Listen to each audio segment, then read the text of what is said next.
ഹരേ കൃഷ്ണ. ഓം ശ്രീ മഹാദേവി നമ. ശ്രീ ലളിത സഹസ്രനാമ സ്തോത്രത്തിലെ ശ്രുതി സീമന്ത സിന്ദൂരീകൃത പാദാബ്ജധൂളിക സകലാഗമ സന്തോഹ ശുക്തി സംപുടമൗക്തിക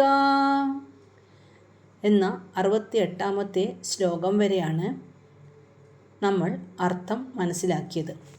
ഇനി 69ാമത്തെ ശ്ലോകമായ പുരുഷാർത്ഥപ്രദാ പൂർണ്ണ ഭോഗിനി ഭുവനേശ്വരി അംബികാനാദിനിധന ഹരിബ്രഹ്മേന്ദ്ര സേവിത എന്ന ശ്ലോകത്തിലെ ആദ്യത്തെ നാമമായ പുരുഷാർത്ഥപ്രദ, അതായത് ദേവിയുടെ 291ാമത്തെ നാമമായ പുരുഷാർത്ഥപ്രദ, ഭാരതീയ ദർശനമനുസരിച്ച് ഒരു മനുഷ്യജീവിതത്തിൽ നേടിയെടുക്കേണ്ട 4 ലക്ഷ്യങ്ങളാണ് പുരുഷാർത്ഥങ്ങൾ. ഈ 4 പുരുഷാർത്ഥങ്ങളെയും നൽകുന്നവളാണ് ദേവി. പുരുഷാർത്ഥങ്ങൾ ഏതെല്ലാമെന്ന് വെച്ചാൽ, ധർമ്മം, ജീവിതത്തിൽ ചെയ്യേണ്ട ശരിയായ കാര്യങ്ങൾ ചെയ്യാനുള്ള ബുദ്ധിയും കഴിവും നൽകുന്നു.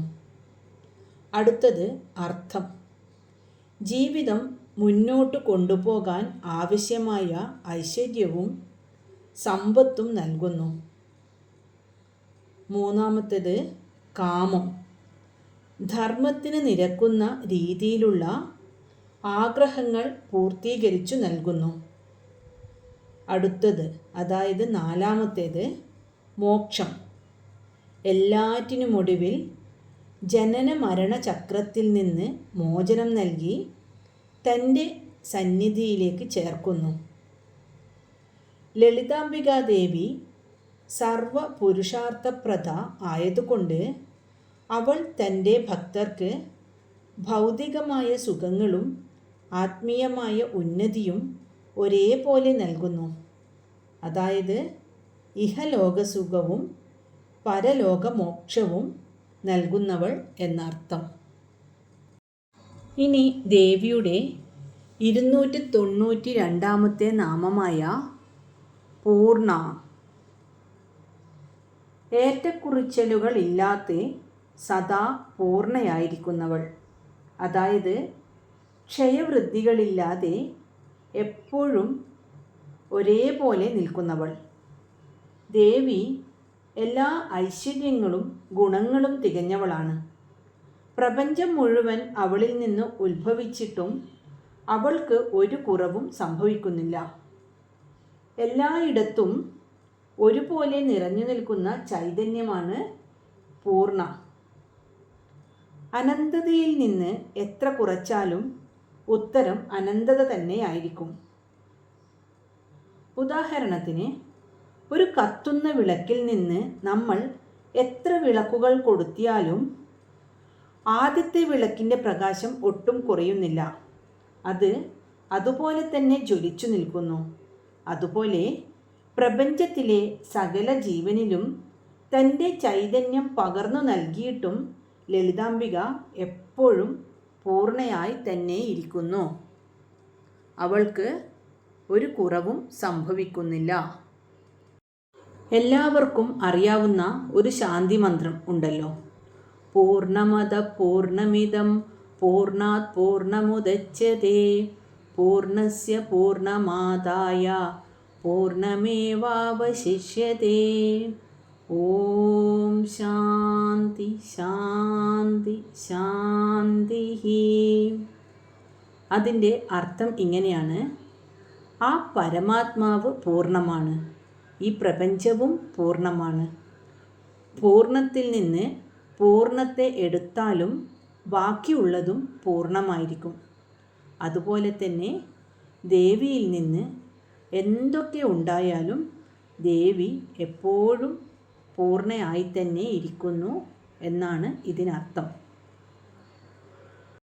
മാത്രമല്ല ഈ പൂർണ്ണ എന്ന വാക്കിന് എല്ലാറ്റിനും പൂർണ്ണത നൽകുന്നവളെന്നും അർത്ഥം പറയാം.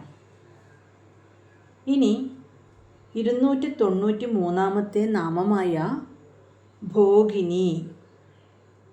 പൂർണ്ണയായ ദേവി എങ്ങനെയാണ് ഈ പ്രപഞ്ചത്തെ ആസ്വദിക്കുന്നത് എന്നാണ് ഈ നാമം വ്യക്തമാക്കുന്നത്. ഭോഗം എന്നാൽ അനുഭവം അല്ലെങ്കിൽ ആനന്ദം. പ്രപഞ്ചത്തിലെ സകല സുഖ സൗകര്യങ്ങളും അനുഭവിക്കുന്നവളാണ് ദേവി. അതായത് രാജരാജേശ്വരിയായ ദേവി സർവ ഐശ്വര്യങ്ങളുടെയും നടുവിലാണ് വസിക്കുന്നത്. നാം മനോഹരമായ ഒരു കാഴ്ച കാണുമ്പോഴോ രുചികരമായ ഭക്ഷണം കഴിക്കുമ്പോഴോ അത് നമ്മുടെ ഉള്ളിലിരിക്കുന്ന ആ ഭോഗിനി തന്നെയാണ് ആസ്വദിക്കുന്നത്. ഇനി ദേവിയുടെ 294 നാമമായ ഭുവനേശ്വരി. ഈരേഴു 14 ലോകങ്ങൾക്കും ഈശ്വരി ആയിട്ടുള്ളവൾ ഭുവനേശ്വരി. ഭുവനം എന്നാൽ ലോകം, ഈശ്വരി എന്നാൽ ഭരിക്കുന്നവൾ. ഈ പ്രപഞ്ചമാകുന്ന വലിയ രാജ്യത്തിൻ്റെ ചക്രവർത്തിനിയാണ് ഭുവനേശ്വരി. ആകാശം പോലെ എല്ലായിടത്തും വ്യാപിച്ചു നിൽക്കുന്നവളാണ് ഈ ദേവി. പ്രപഞ്ചത്തിന് ഒരു ആകൃതി നൽകുന്നതും അതിനെ പരിപാലിക്കുന്നതും ഭുവനേശ്വരിയാണ്. ഉദയസൂര്യൻ്റെ നിറമുള്ളവളും ചന്ദ്രക്കല ചൂടിയവളും പുഞ്ചിരിക്കുന്ന മുഖത്തോടു കൂടിയവളുമാണ് ഭുവനേശ്വരി ദേവി. പാശം, അങ്കുശം, അഭയ വരദ മുദ്രകൾ എന്നിവ 4 കൈകളിലായി ധരിച്ചിരിക്കുന്നു. ഈ പ്രപഞ്ചം മുഴുവൻ തൻ്റെ ലീലയായി കാണുന്ന അമ്മയാണ് ഭുവനേശ്വരി ദേവി. ഇനി ദേവിയുടെ അടുത്ത നാമമായ അംബിക. ദേവിയുടെ 295 നാമം അംബിക. അംബിക എന്നാൽ അമ്മ. പ്രപഞ്ചത്തിലെ സകല ചരാചരങ്ങളുടെയും മാതാവായതുകൊണ്ട് ദേവി അംബികയാകുന്നു. ഒരു കുഞ്ഞിന് അമ്മയോടുള്ള അതേ സ്വാതന്ത്ര്യവും സ്നേഹവും ഭക്തന് ദേവിയോട് കാണിക്കാം. ഭുവനേശ്വരിയായി ലോകങ്ങളെ മുഴുവൻ ഭരിക്കുമ്പോഴും അവൾ തൻ്റെ ഭക്തർക്ക് മുന്നിൽ അതീവ വാത്സല്യമുള്ള ഒരു അമ്മ മാത്രമാണ്. ആ മാതൃഭാവമാണ് ഈ നാമം. ഇനി ദേവിയുടെ 296 നാമമായ അനാദി നിധന. അനാദി എന്നാൽ തുടക്കം, നിധന ഒടുക്കം അല്ലെങ്കിൽ അവസാനം. തുടക്കമോ ഒടുക്കമോ ഇല്ലാത്തവൾ. അവൾ എപ്പോൾ ഉണ്ടായതാണെന്ന് പറയാൻ പറ്റില്ല. കാരണം സമയത്തിനു മുൻപേ ഉള്ളവളാണ് പരാശക്തി.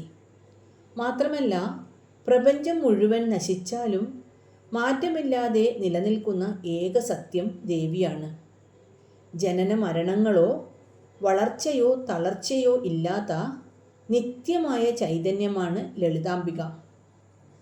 കാലത്തിന്, അതായത് സമയത്തിന് ദേവിയെ തൊടാൻ കഴിയില്ല. കാരണം കാലം പോലും അവളിൽ നിന്നാണ് ഉണ്ടായത്.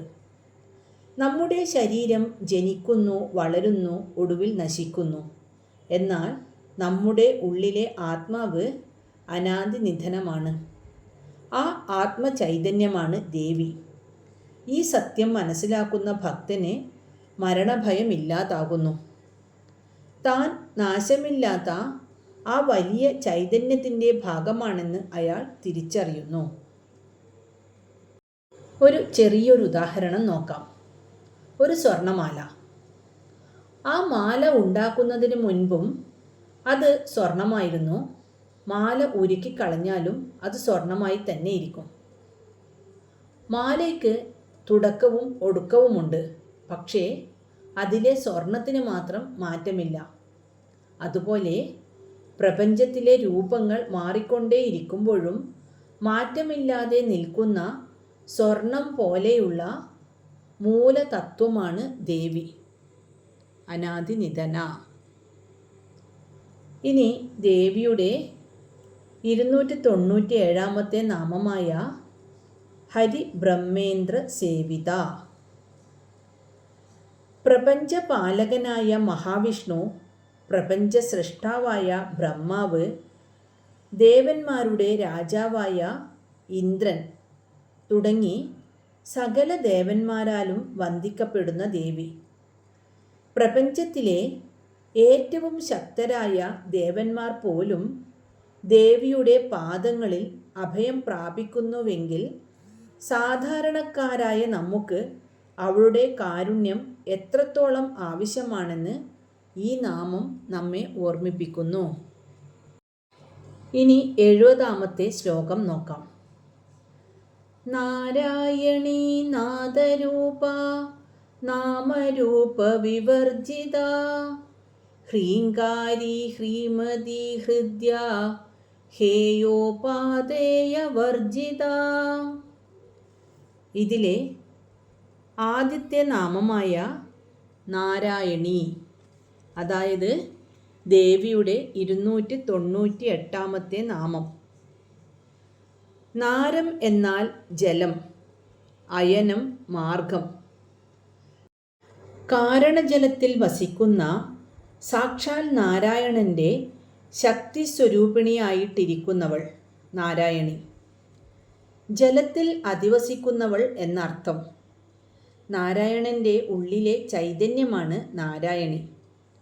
വിഷ്ണുവും ദേവിയും ഒരേ ചൈതന്യത്തിൻ്റെ 2 ഭാവങ്ങളാണെന്ന് ഈ നാമം വീണ്ടും ഉറപ്പിക്കുന്നു. ലോകത്തെ പരിപാലിക്കുന്ന ആ വിഷ്ണു ശക്തി തന്നെയാണ് ലളിതാംബിക. സൂര്യനും സൂര്യപ്രകാശവും പോലെയാണ് നാരായണനും നാരായണിയും. സൂര്യനെ സൂര്യപ്രകാശത്തിൽ നിന്ന് മാറ്റാൻ കഴിയില്ല. പ്രകാശം ഉള്ളതുകൊണ്ടാണ് നാം സൂര്യനെ അറിയുന്നത്.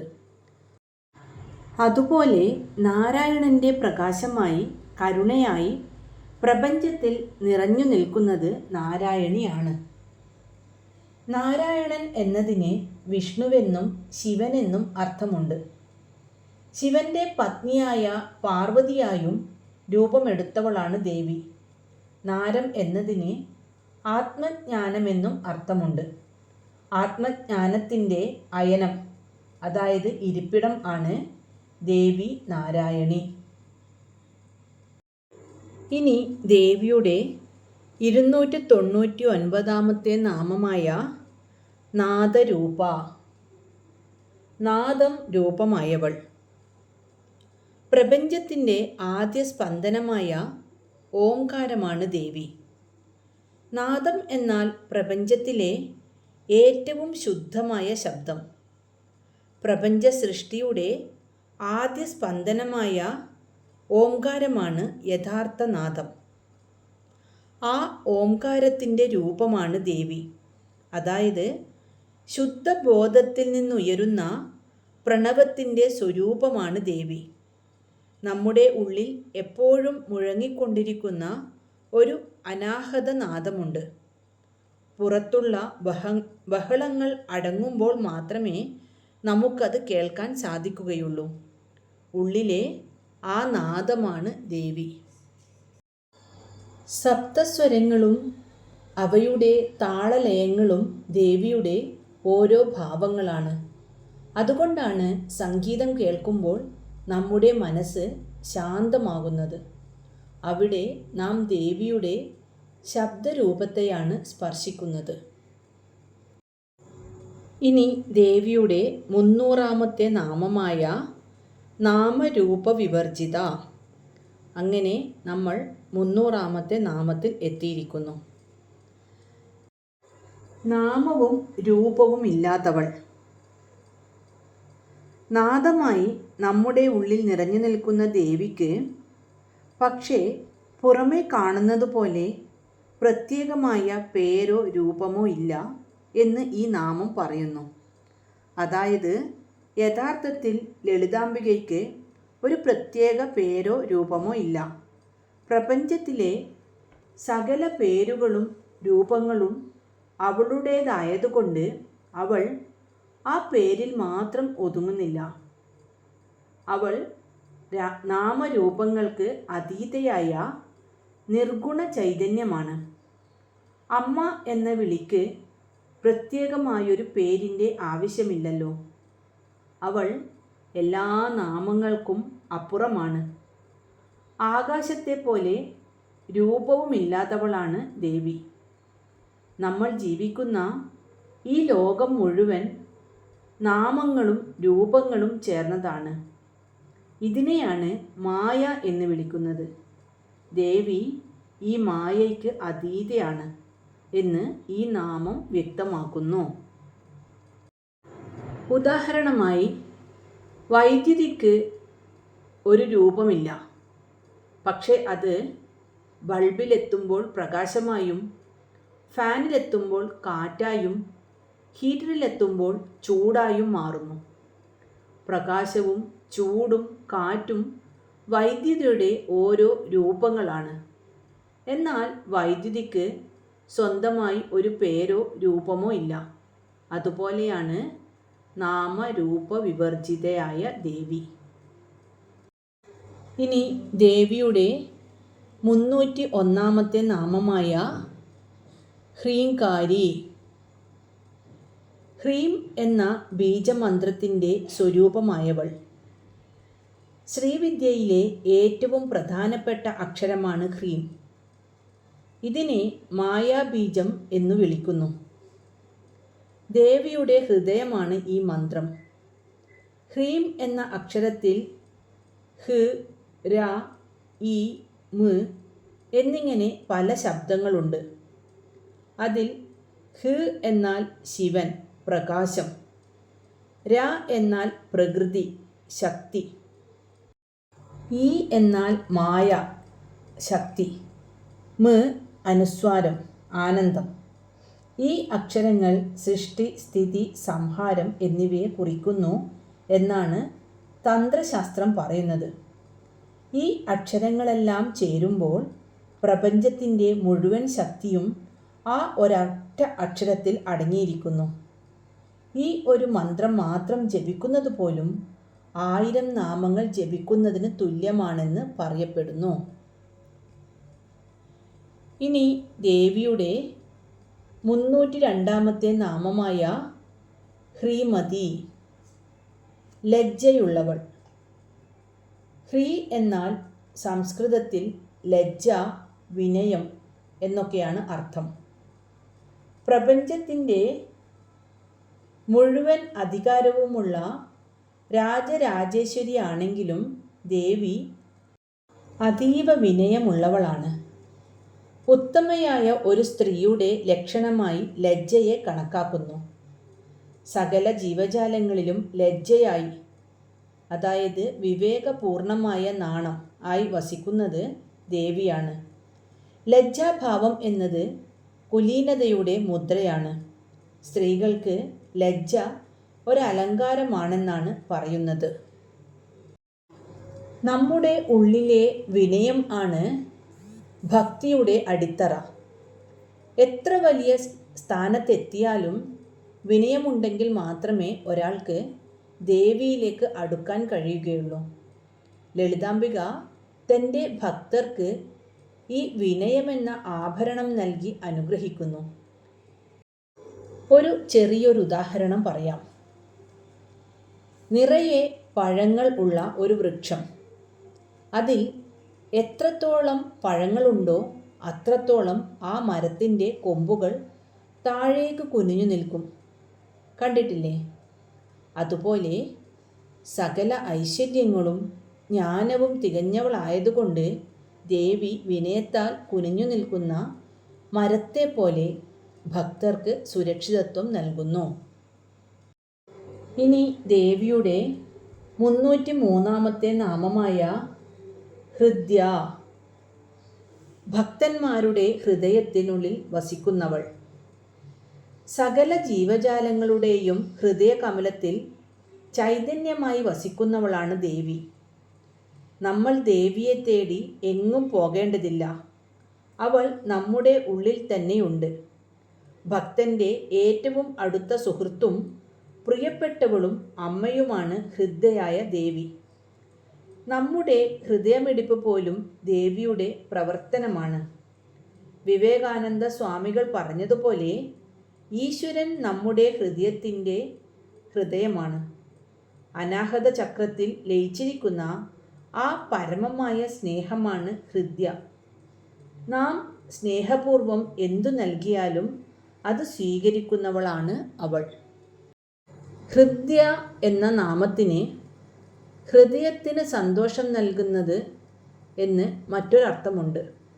ലളിതാംബികയുടെ രൂപം കാണുന്നതും അവളുടെ നാമം കേൾക്കുന്നതും മനസ്സിന് അങ്ങേയറ്റം ആനന്ദം നൽകുന്നു. കണ്ടാൽ കണ്ണെടുക്കാൻ തോന്നാത്ത അത്രയും ഹൃദ്യമായ സൗന്ദര്യമാണ് ദേവിയുടേത്. ഇനി ദേവിയുടെ 304 നാമമായ ഹേയോപാദേയ വർജിത.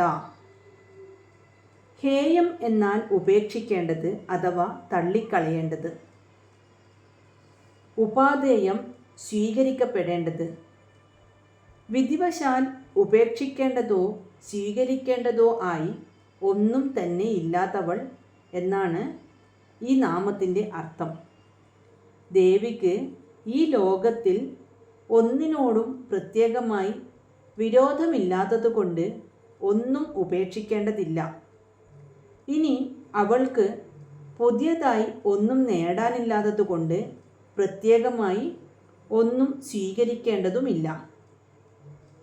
സാധാരണ മനുഷ്യരായ നമുക്ക് ചില വസ്തുക്കളോട് ഇഷ്ടവും, അതായത് രാഗം, ചിലതിനോട് വെറുപ്പും ദ്വേഷം ഇങ്ങനെയൊക്കെ ഉണ്ടാകും. എന്നാൽ ദേവിക്ക് സകലതും തൻ്റെ തന്നെ രൂപമായതുകൊണ്ട് ഇഷ്ടാനിഷ്ടങ്ങൾ ഇല്ല. മായയുടെ ലോകത്താണ് നമ്മൾ നല്ലത്, ചീത്ത, സുഖം, ദുഃഖം എന്നിങ്ങനെ വേർതിരിക്കുന്നത്. ഈ രണ്ട് ദ്വന്ദ്വങ്ങൾക്കും അതീതമായി നിൽക്കുന്ന ശുദ്ധമായ ചൈതന്യമാണ് ദേവി. ഒരു കണ്ണാടിയുടെ മുന്നിൽ ഒരു ഭംഗിയുള്ള പൂവ് വെച്ചാലും അഴുക്കു വെച്ചാലും കണ്ണാടി രണ്ടിനെയും ഒരുപോലെ പ്രതിഫലിപ്പിക്കുന്നു. പൂവിനോട് സ്നേഹം തോന്നി അതിനെ ഉള്ളിലേക്ക് എടുക്കാനോ അഴുക്കിനോട് വെറുപ്പ് തോന്നി അതിനെ തള്ളിക്കളയാനോ കണ്ണാടി ശ്രമിക്കുന്നില്ല. കണ്ണാടി എപ്പോഴും സാക്ഷിയായി നിൽക്കുന്നു. അതുപോലെയാണ് ഹേയോപാദേയയായ ദേവി. ഇന്ന് അർത്ഥം മനസ്സിലാക്കിയ ശ്ലോകം നമുക്കൊന്ന് ചൊല്ലി നോക്കാം. പുരുഷാർത്ഥപ്രദാ പൂർണ്ണ ഭോഗിനി ഭുവനേശ്വരി അംബികാനാദിനിധന ഹരിബ്രഹ്മേന്ദ്ര സേവിത നാരായണീ നാദരൂപ നാമരൂപ വിവർജിത ഹ്രീങ്കാരി ഹ്രീമതി ഹൃദ്യ ഹേയോപാദേയ വർജിത. ഓം ശ്രീ മഹാദേവ്യൈ നമഃ. ഹരേ കൃഷ്ണ.